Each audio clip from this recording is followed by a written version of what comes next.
Good morning mga kamuma. Ito po ay yung mga iba kong mga tanim.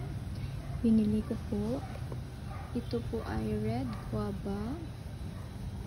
Ito po ay grafted na lanzones.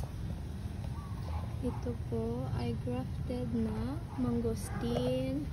At ito po ay seniguelas. Natanggal yung mga yung mga dahon. Iniintay ko nga ulit na magkadahon siya. Buhay pa naman siya. Sana nga magkadahon ulit.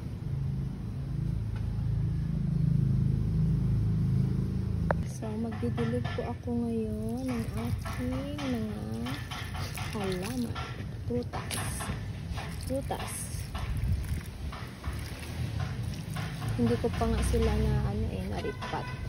Kasi inaantay ko pa yung paglalagyan ko nito sa kanila.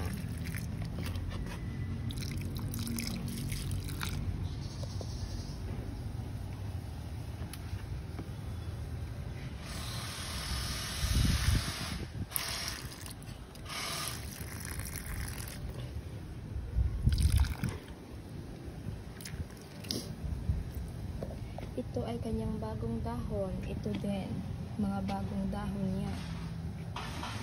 Tsaka yan, tumubo. Ito lang talaga yung walang dahon. Natanggal.